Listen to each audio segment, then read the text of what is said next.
I dislike when a fantasy character uses the word magic to describe an everyday example of the supernatural. Despite this being the fantasy genre, I still want characters to have a defined line for like what is ordinary and what is extraordinary from their place. An iconic example of this is the Avatar series. Sokka refers to bending as magic in the first episode, but he does that from a place of ignorance. Sokka does not have an understanding of how bending is a foundational part of his people's culture and how it's been passed down to generations and how bending has shaped the world. He simply understands that his sister can move her limbs and the water moves with it. It is an insanely ignorant thing in universe to refer to bending as magic. But we would see in Avatar universe that there are more magical things, like persons can see the future and see visions of people they haven't met yet. Those are things that it would be appropriate for the characters to describe as magic. And this story does not give a distinct name to the magic of a world. I see that as a red flag. The author may not have invested time into deconstructing the trope of magic and understanding what place magic holds in the story and the world and the cultures within it. Because a world where magic is called alchemy is different than a world where magic is called thaumaturgy. The first option implies that the magic users of this world have a near scientific understanding of magic's mechanics, while thaumaturgy implies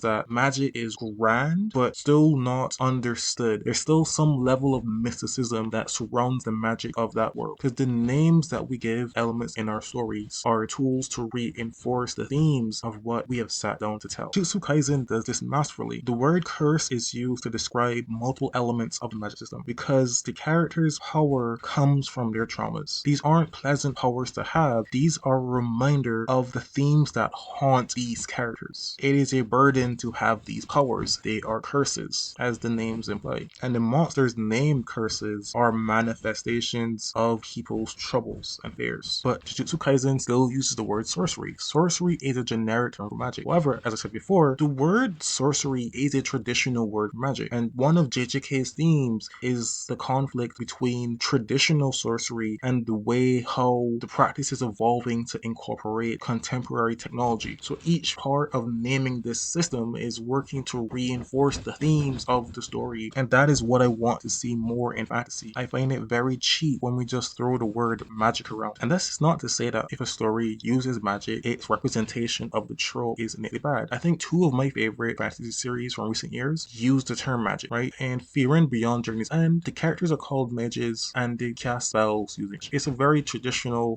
D&D RPG representation of fantasy world. So it's called magic, but the author still did work to analyze like how magic evolves over the years and such. And then there is Dungeon Meshi, a story that also refers to magic as magic, but it has done the work to like deconstruct the morality around magic. So this is not to discredit any works that use the word magic. What I'm saying is that like when it comes to crafting your magic system, the name of the magic system and the name you give to the components of the magic system are an opportunity to add flavor to it as much as the mechanics you will give to the magic system.